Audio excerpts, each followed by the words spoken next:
Well, Happy New Year, guys. I have to shamefully admit it, I am a bad RV owner, and I'm even worse RV owner because I'm an RV technician that put out a video a few years ago about the most overlooked RV service done on a diesel motorhome, and I've overlooked mine. I was just talking to a customer a few weeks ago about their brand new to them Beaver Marquee, and they were having issues filling up their tires with the onboard air compressor from the engine. And that led me into thinking that maybe I should be looking into this too, because I have kind of a very similar problem. Now, I don't know, but I hope everybody understands, on a diesel motorhome, they have onboard air compressor for the suspension and the braking system. And then on my 2001 Beaver Patriot Thunder, I have a Cat C12 diesel engine, and on the back of it right about there is the air compressor. It's driven directly by the engine itself.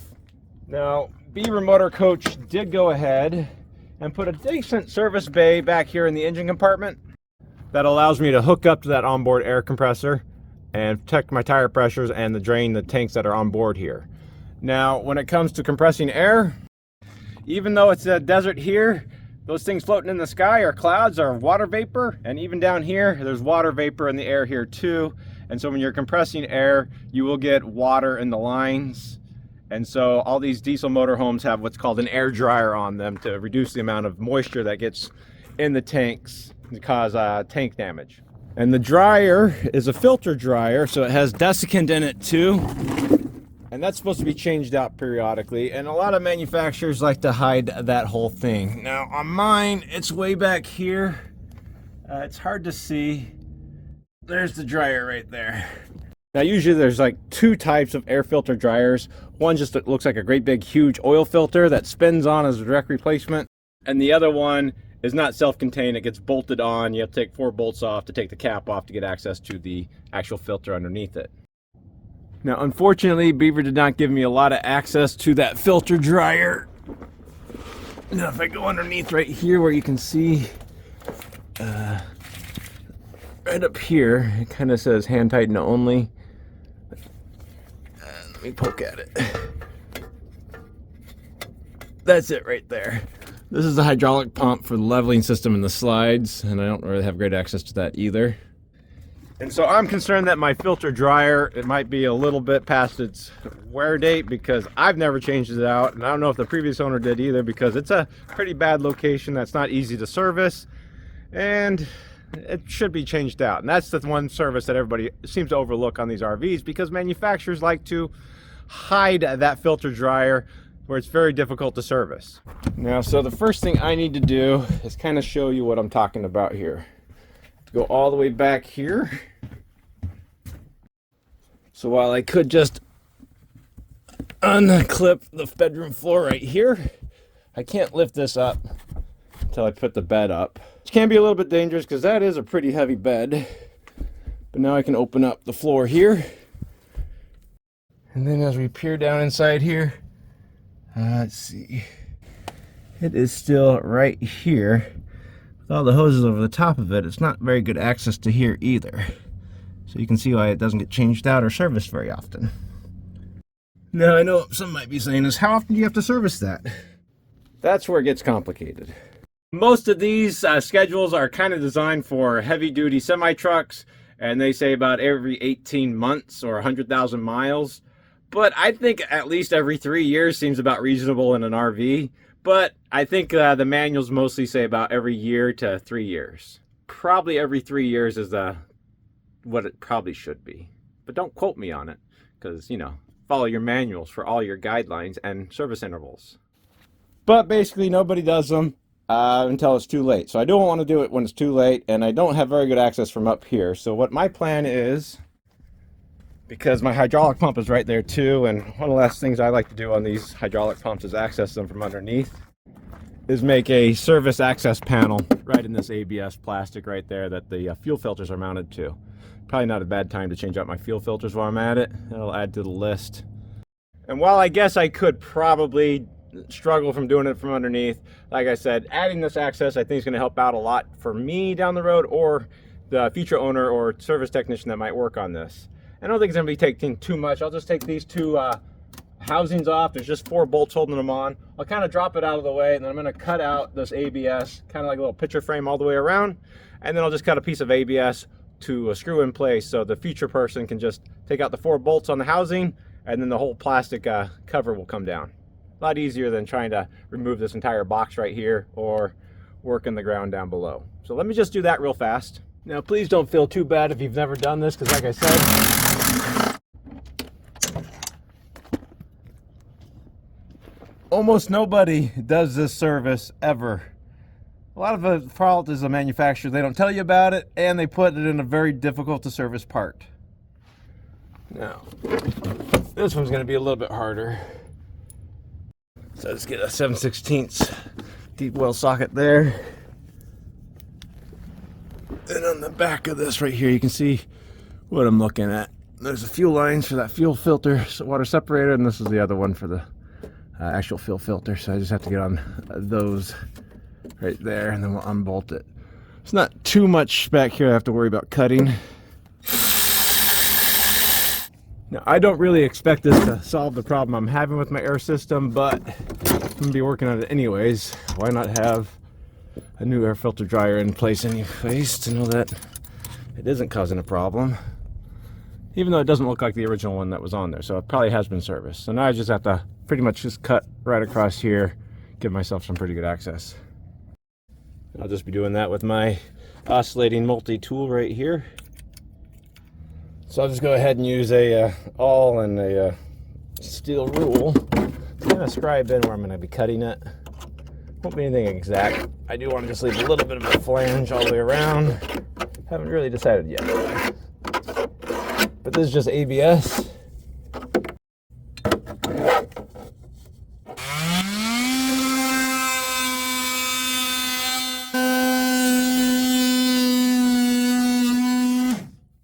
The worst part about cutting ABS with an oscillating tool is that it likes to melt on itself as you're going through. So there's 2 layers here. Gotta get this one off first.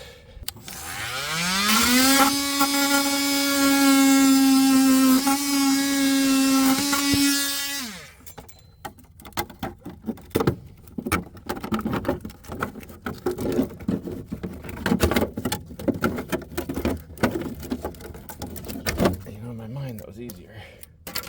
Alright, so I think this one's almost all the way through. I'll just have to touch it up a little bit because it's melted again.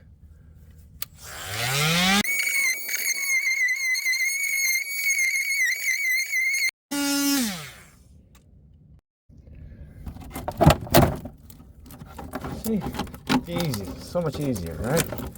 Pretty thick ABS right here. Let me just cut this off to get that fuel line out of the way. Something work better this time. Back that way. All right, that's a lot better access, huh? All right, look at that. Much better access to everything I need to get back there, especially through the hydraulic pump. All right, so that will be a lot easier. Now I'll just get a brand new razor blade, knock down those rough edges on the plastic. Like I said, ABS likes to melt as you're cutting it. Alright, so I pushed that fuel filter out of the way so I have a little bit more room right there. Next step, oh, I unplugged the harness. I think goes to, I don't know what that goes to. Probably the gauges over here. Yeah, the gauge is right over here. But before I unspin that canister out, I need to get some of the dirt off of it so that I don't contaminate anything, right? Clean that off a little bit. And just like with most of the great big filters, I'll just be using a strap wrench with 1/2-inch drive ratchet, an extension, and a cheater pipe if I need it. Okay, with the strap wrapped around it, just go ahead and tighten it up by twisting it. And with the ratchet on there, I'm just going to go ahead and unscrew it. I have to be careful not to hit any of the battery cables to that solenoid, because that's going to be pretty good battery voltage there. Okay, so if you guys missed that, I'm going to guess somebody has changed this out recently, because that was pretty easy to take off. Whew. Got 1,000 little turns to do on that, but I'm really glad that I have access to this great big opening now. I don't know how anybody would have changed this out before. Better technician than me, that's for sure. Yeah, how do they expect you to do this? Oh. Oh. Oh. I don't know, maybe nobody has done this before. I don't know. Ooh, that's heavy. Alright, so I have to go get a replacement one for those. I didn't know what size it was because I didn't see it. Let's go ahead and clean off all the surfaces down here. Well, this canister right here is an important service part. This entire mechanism is a very important part for the air system. Underneath down here, that's the part that you hear go psh when the tanks are filled up, and it turns off the air compressor from building air. And it even has a heater around the exhaust port right there to make sure it doesn't freeze up in really bad weather.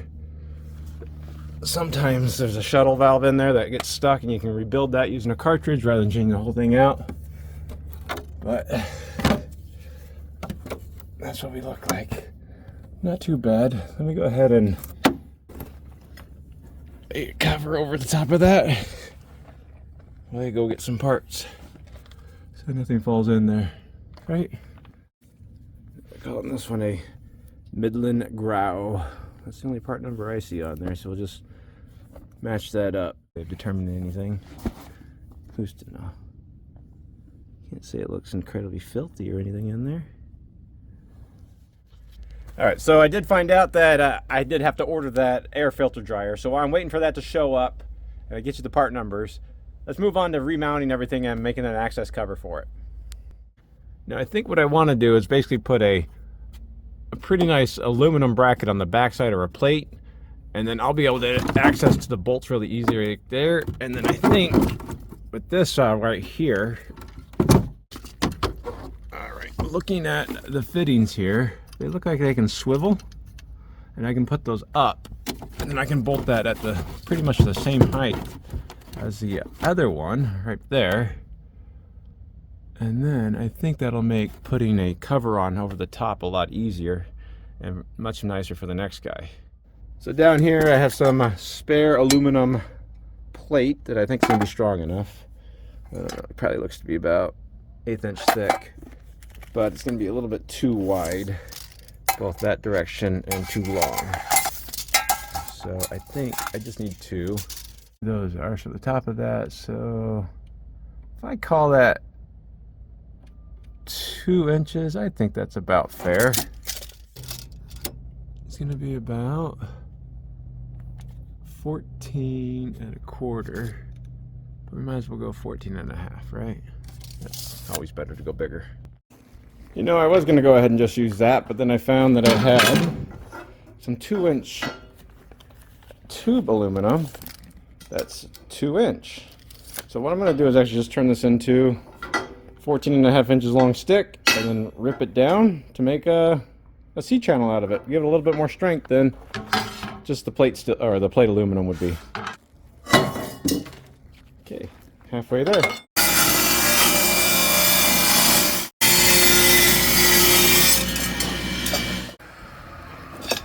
See, little C-channel.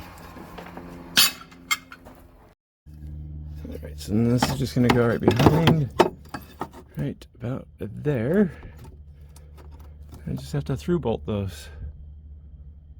Yeah, this will work out fine. Now, you know, even though a lot of you guys won't believe it, I am pretty lazy. So what I'm going to do is kind of just put this right here and then clamp it in place where I think I want it to be. Squarish. Right? Okay, I'm just going to take a drill bit right here.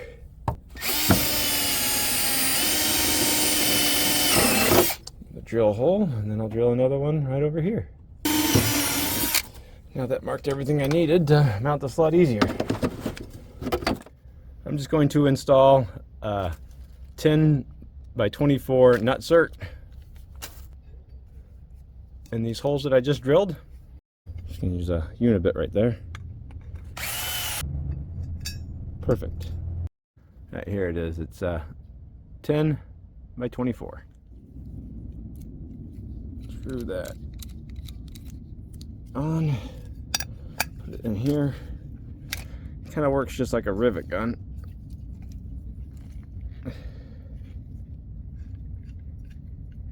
Tighten it up there, and now we're just going to squeeze it. Alright, and it's all tightened up in there. And now with a matching stainless steel screw, just go ahead, and I have threads for it now. I don't have to worry about holding a nut behind it. Do that one more time. End up exactly where I want it to be. And I just put the bolt in.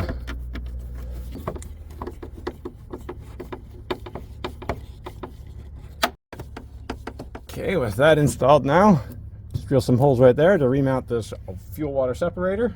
I'll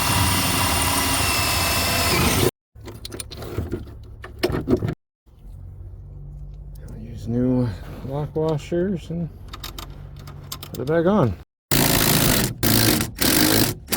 Yeah, that's a lot easier now, isn't it? Ah, it's even stronger. Pretty much I'm going to be doing the exact same thing with this fuel filter housing. Hopefully, because these are a swivel with a compression O-ring on them, I should just be able to loosen up this jam nut there and have it repositioned up. So I just have to loosen up the other one, and then once I get it mounted, tighten it up. Get up into place right about there. We'll mark that one. Now I can drill it. Alright, so with that in place, all those holes drilled, putting our bolts through,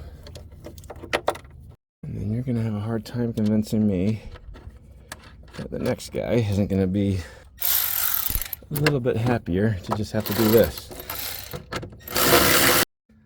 Alright, so really the last thing I want to do on this is actually make an ABS cover for it. I'm not sure how vital it is to make a cover for that hole, but it make it look prettier, and it's a really nice motorhome. Might as well make it look nice and pretty. So I'll just get a quick few measurements to cut out a piece of ABS that'll fit over the top of this, and then just screw on with a couple screws. Luckily for me, I've been saving pieces of ABS that I find. Alright, so I got the basic shape planned out right here, and make a few spots for the hoses to go through. That won't be too bad. It won't be perfect.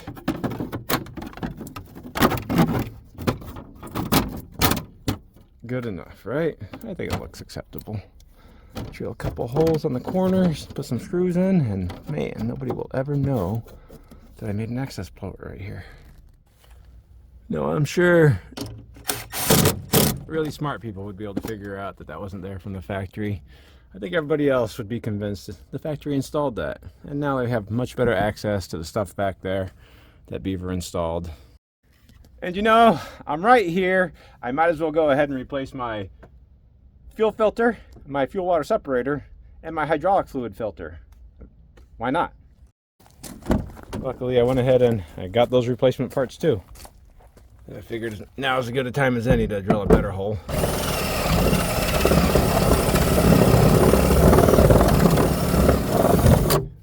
For the fuel water separator drain. See, the other one they had angled back there, and it just pinched the hose anyways.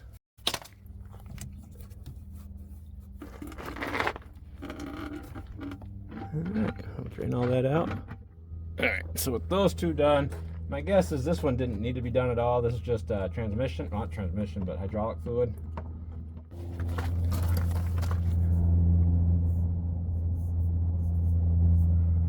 $169K. All right. And the good news is I found the right air dryer filter.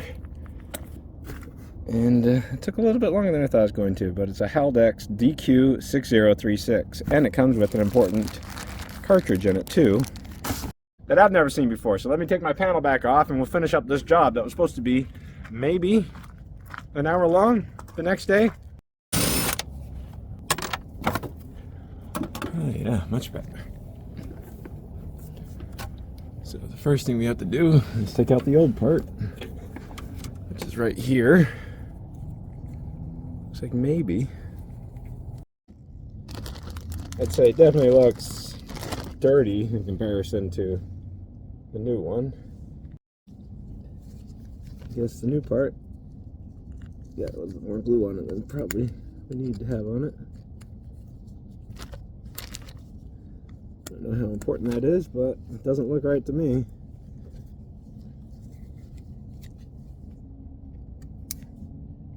You think for almost $200, this wouldn't be that much money. Or this would be a little bit nicer.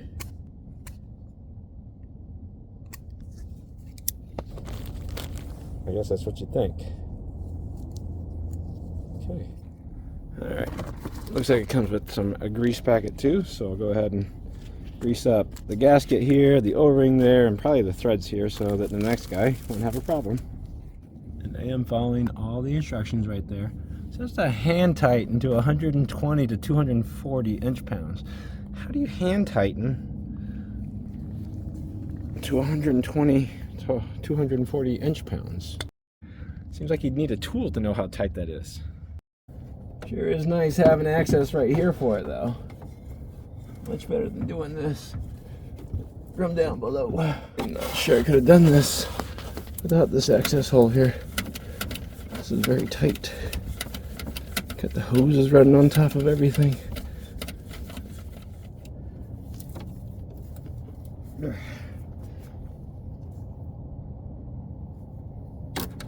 Hand tighten, 120 inch-pounds,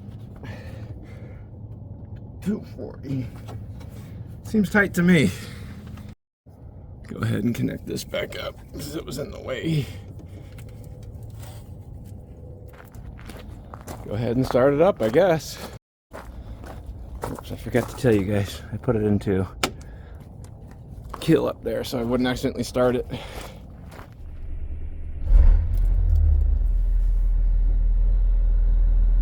Alright, look at that. 366,000 miles on this. Alright, we'll start building up air pressure. See if it builds it up faster or not.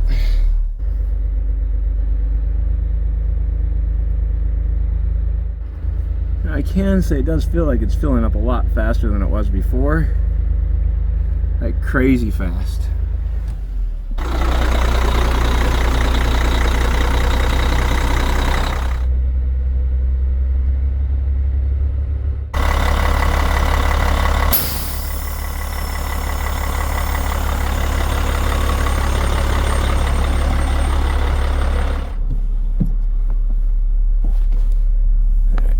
Kicked out at about 110, 115 psi, maybe 120. So let me make sure my fuel filters aren't leaking. Hydraulic filter looks good. Fuel filter looks good. Looks really good. Let me just do the next person a favor. Brought a marker for this.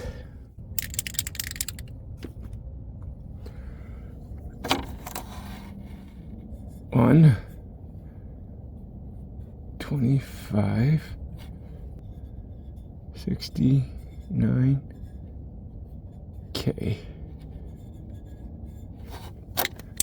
All right, you can almost read that. It's a paint marker. Should last for a while.